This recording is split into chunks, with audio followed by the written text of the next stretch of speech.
Hello, everybody. I'm going to do a church flea market haul, which was just a few things, and then we went to an estate sale, and it was a nasty, rainy, hard rainy morning to go to the sales. The church sale, like I said, they had 20 people set up, but we just got 3 or 4 things, but I'm happy we got anything. The estate sale was a 9 o'clock sale, but it didn't say that when you got there, you had to sign a list, and they were only going to let 6 people in at a time. And it was a big house, so they could have let easily more in than 6 at a time. And it was several couples there, and we all signed, like I signed Jean and John on the same line, and so did all these couples.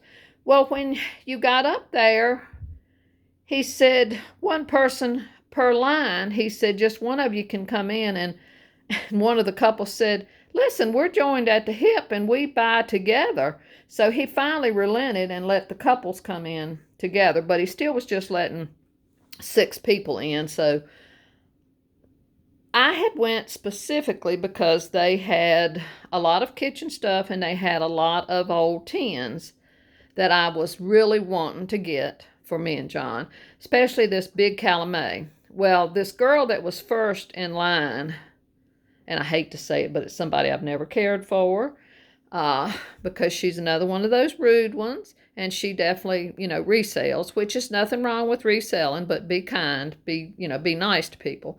But she got all the tins, but the one tin that I did get, she didn't want to pay the price, and that's one I knew was worth something. So I'll tell you about that when we got to it. But I did get a lot of things. So in the meantime, when they said only one person of the couple could come in, John went on back to the car because, sometimes he has trouble standing for a long time, and that would have been like 30 minutes we'd have been standing up there.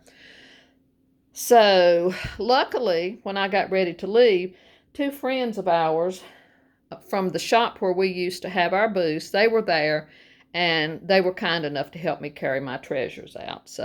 But despite the weather, I did have some good luck, and I got some things at what I consider a very good price. So I'm going to come over here and show you.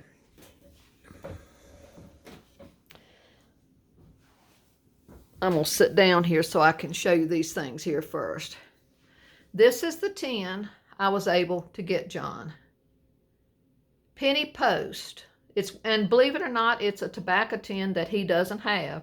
And it was Stratter Brothers Tobacco Company, Louisville, Kentucky. So he was really pleased that I found that, because that was a surprise for him. When I got to the car, I told him about it. Well, the reason the lady put this back, she didn't want to pay $20 for it. And I don't know if any of y'all know anything about old tins. $20 for a tobacco lunchbox was a really good price. So I just told her, I said, well, I'm going to get it for my husband for his 80th birthday, so I'm willing to pay it, because the girl had told me what they said, how much they wanted for it. So when I got ready to check out, the woman asked her husband, she said, this lady's going to get this. The other lady didn't want to pay $20, but you really like this tin, so you just soon keep it if it doesn't sell. He said, well, let this lady have it for $10. And that other lady was 2 people behind me, so I'm sure she heard that, and I'm sure she wasn't very happy about that. But I got this awesome tin for $10. And see, it has a little lunchbox handle. And these tins, people used to use them after they used the tobacco out of them. They'd store things in them. So that's why so many of these kind of tins survived through the years. So we paid $10 for that. Got this neat little nut chopper. And the thing about this, somebody, I think, had made this little wood piece to push the nuts down through it to be chopped. I thought that was very unique. And that was $2. I got this wonderful English ironstone gravy boat. And it has the brown and blue. And it has that wonderful J.G. Meakin, Hanley, England, ironstone china. That was $2. And then I did manage to get one little Christmas thing Got these two little angels, and they're the ones that fits on candles. They have the sweetest little faces, and they were $3 for the set, and they do have Made in Japan on the bottom of them. Then I got these three little wood silhouettes. That one looks like a fisherman is bringing home a net full of fish, is what that one looks like. And these people are playing chess, it looks like. And then these are out in the garden. Those were $1 a piece. And then this little sweet vintage lamb, he was $1. Then I got this cute little child's cobalt set. It has the little pitcher, the little creamer, and 4 little cups. And y'all know I collect cobalt, so I was happy to get that. And that was $5 for that set. So then I got this awesome Swan's Down cake flour. Makes better cakes. And it has the patent date here, patented December 18th, 1923. And that was $4. It was made in Chicago. This was the kind of pan made so that you could get your pound cake, your tube cake out easily. Then all the kitchen utensils were $1 a piece. So I got 2 of the Christmas tree red handle cookie cutters. Those were $1 a piece. I got this masher, which I love. That was $1. This looks like Bakelite. I'm not 100% sure, but it looks like it. But that was $1. I'm presuming those are ice tongs. This was a super fine, this pie crimper. I don't know if you're going to be able to see it or not. I don't think you will be able to. But it says 1853 right there. And on the other side, there again, I don't think you might see. It says United States of America. And the crimper looks like it is copper, and it has fancy design on it. It actually looks like it might have been a coin that someone made into one. I don't know, but that's what it looks like. But anyway you go, it is a super old pie crimper. Look at that beautiful oak handle. And it's different to any that I already have. I'll get back to the whisk brooms. Then I got this whisk. Let me see if I can read. It said it beats eggs, cream, and batter. And it's Androck. Got that old wooden spoon. And then this awesome masher, beetle, if you want to call it that.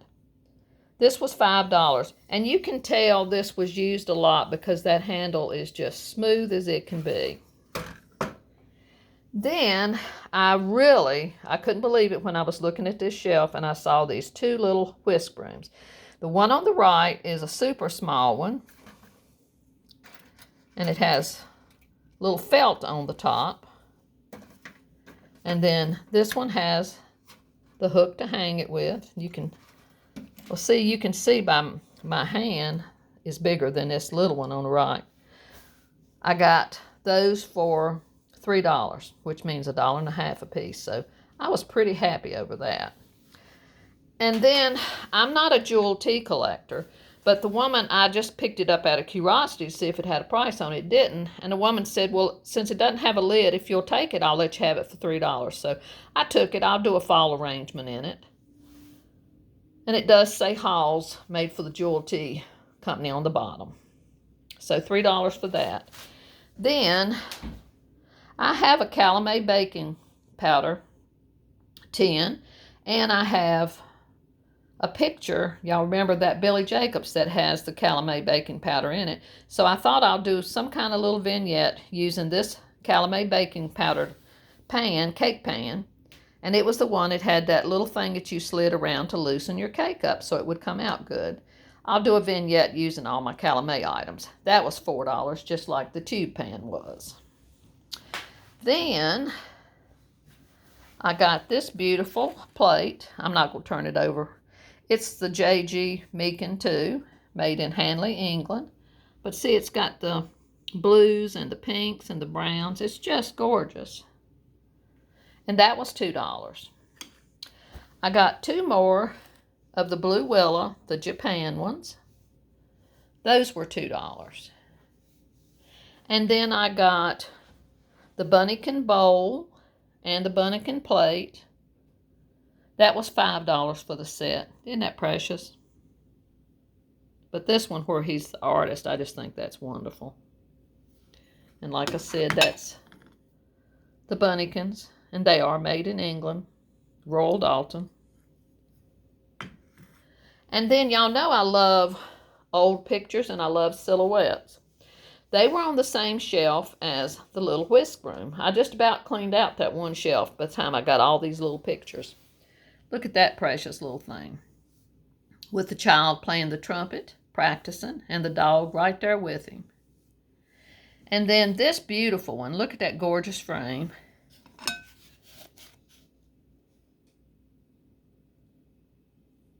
Just gorgeous. And this one is made in Boston, Massachusetts.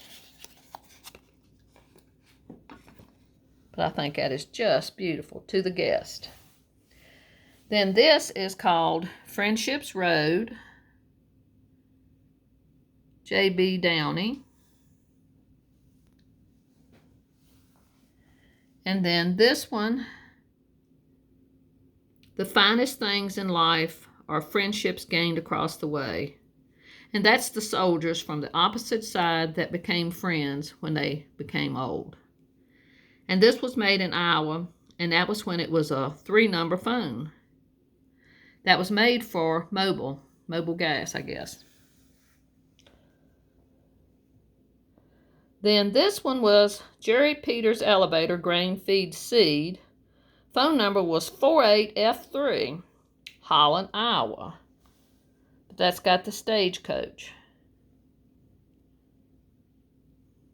And the reverse painting on the glass, just like the little boy painting that's playing the trumpet, and that little gold and the guest picture. Just beautiful. Then this one, the Sea of Memory. In the great wide sea of memory, where dream ships come and go, skim mingling tides of friendship that know neither ebb nor flow, where winds of love blow softly, or waves of azure blue, that wash the sands of Arcady, there I oft times cross to you. This is one of those Buzzo mottos, 1926, and it has a woman's name on the back from Dorothy, and I couldn't read her last name, and she dated it 1926. And I'll put that down in the bathroom downstairs where the sand pails are, where we have all the other sea items. Then this is our welcome guest. And this is one people would put in their guest room, I presume. But it has a beautiful blue frame.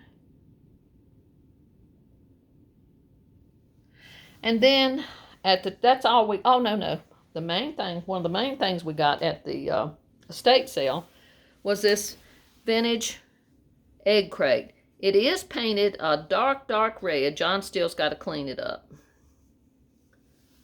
But I got that for $20, and that was a steal.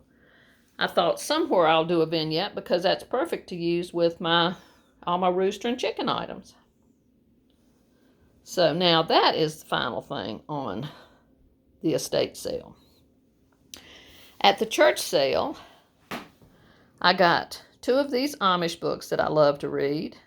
They were $1 for both of them. I got this small little milk glass hen on the nest and one just a little bit bigger. They were $1 a piece. And I got this Polish stoneware patriotic gravy boat. That was $3. And then I got this P. Buckley Moss print. It's called Family Fun. They're ice skating on the pond, and you can see the beautiful old house in the background and the gazebo.